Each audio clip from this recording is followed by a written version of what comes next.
Student, आप इस समय मेरे साथ में बैठे हुए हैं।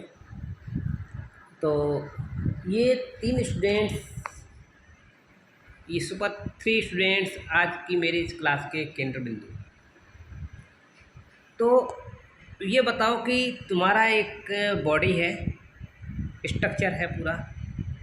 तो ये बना किससे है? ये सबसे छोटी इकाइयाँ आपके शरीर की क्या है? सबसे छोटी इकाई मैं पहले पूछूंगा, यहाँ से शुरुआत मैं करूँगा। मैं आज आपको पढ़ाऊँगा बायोलॉजी, ठीक है।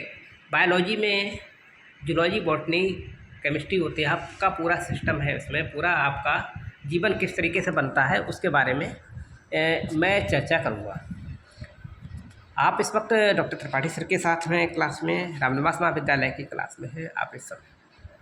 मैं कुछ new experiment, new trick of teaching मैं अप्लाई करना चाहता हूँ आप लोगों के साथ। आखिर शिक्षा का जो पुराना आयाम चला आ रहा है, क्लासरूम में बैठ के सबको ब्लैक बोर्ड में पढ़ाना, और एक तरीके से कुछ बैठे हुए कहीं बातचीत कर रहे हैं, कहीं चल फिर रहे हैं, कहीं फील्ड में हैं, कुछ इस ट्रिक से, कुछ वार्तालाप मेथड से भी पढ़ाने की हम एक नया एक्सपेरिमेंट करने की कोशिश करते हैं। एक न्यू इनोवेशन हम आपके साथ करते हैं। आप लोग तैयार हैं? Very good. पर आवाज़ ज़ोर से आनी चाहिए थी कि पता चले कि हाँ, ये 3 शेरनियाँ मेरे पास बैठी हुई हैं। तो आप लोग तैयार हैं? Yes sir. शाबाश। तो हम सबसे पहले ये पूछेंगे आपसे, ये शरीर आपका इतना बड़ा बना हुआ है, अच्छा खासा, तो इसमें ये नहीं समझ में आता है कि अगर आपके शरीर की सबसे छोटी इकाई अगर हम पूछें तो वो क्या हो सकती है। तो मैं इस शरीर की जो मैं बात कर रहा था, कोशिका के बारे में, तो मैंने सुना है कि ये जो है इस शरीर के अंदर इसकी पोजीशन क्या है? क्या तुम बता सकती हो कि ये कैसी इकाई है? अरे वेरी गुड। और आप क्या बता रही हो? वेरी गुड, स्ट्रक्चरल इकाई। ये स्मॉलेस्ट भी है और ये सबसे इसका स्ट्रक्चरल फंक्शन। और क्या चीज़ है तुम बता सकती हो? अरे वाह। तो यानी कि ये कोशिका का दो ही कार्य है मेन तरीके से, स्ट्रक्चर बनाना सबसे बड़ा, पूरी बॉडी के स्ट्रक्चर इसी कोशिका की सहायता से बनेंगे। और दूसरी चीज़ जो निकल के आती है वो इसके फंक्शन के बारे में निकल के आती है, फंक्शनल यूनिट है, ठीक है। तो ये इस तरीके से हम पहला इसके बारे में समझ सकते हैं कि कोशिका आखिर है क्या और क्या उसका कार्य होगा। जाके इन्हीं जो चीज़ों पर ये पूरी बॉडी को प्रिपेयर कर देगी। अब मैं इसके अंदर डीपली अगर जाना चाहता हूँ तो हम सेल के बारे में जानना चाहेंगे कि आखिर ये सेल में, ये सेल फिर है क्या चीज़, तो ये आप लोग जानेंगे। तो इसमें मैं देख सकता हूँ कि मैं बताने जा रहा था कि कोशिका के अंगों के बारे में। कोशिका जो कोशिका के अंदर कुछ पाया जाता है क्या? कहीं कुछ कोशिका के अंदर क्या पाया जाता है? अंग पाए जाते हैं। तो कोई अंगों के नाम हमें बता सकते हो क्या? रेडियो। क्या अंग हो सकते हैं? ईआर का मतलब होगा एंडोप्लाज्मिक रेटिकुलम है।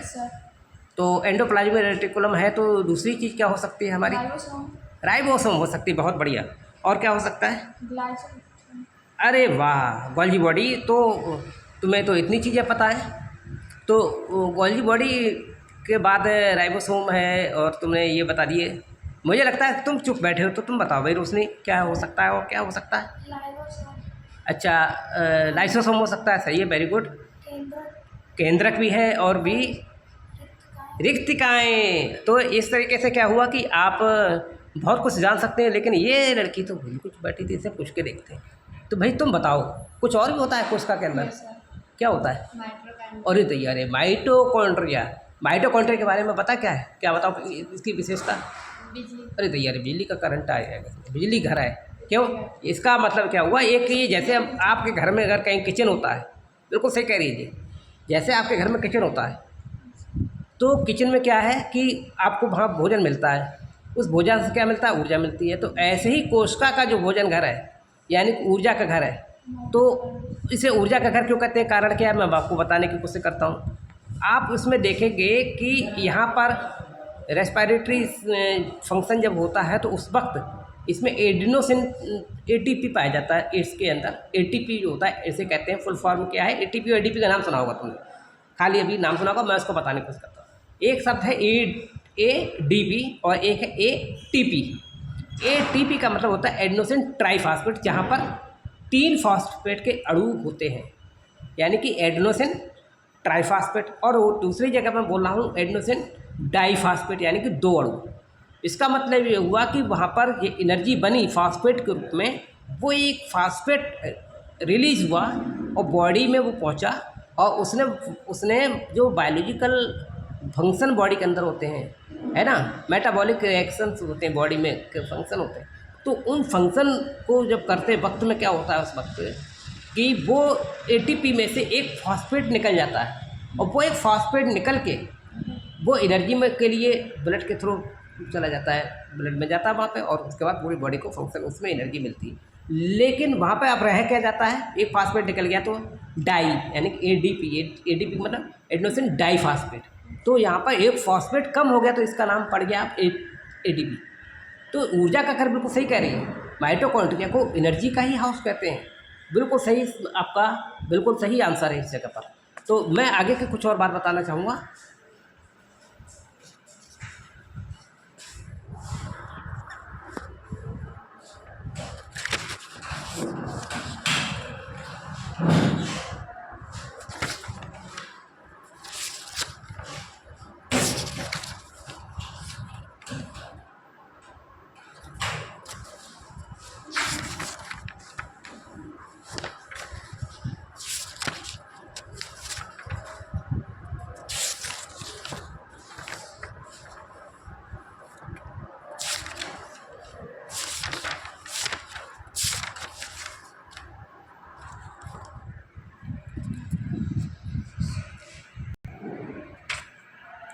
जो बात जानने की मेरे साथ कोशिश कर रहे थे वो मैं आपको बताना चाह रहा हूँ कि वो बात, जैसे कि आप ये समझ लीजिए कि सेल ऑर्गेनेल्स जो है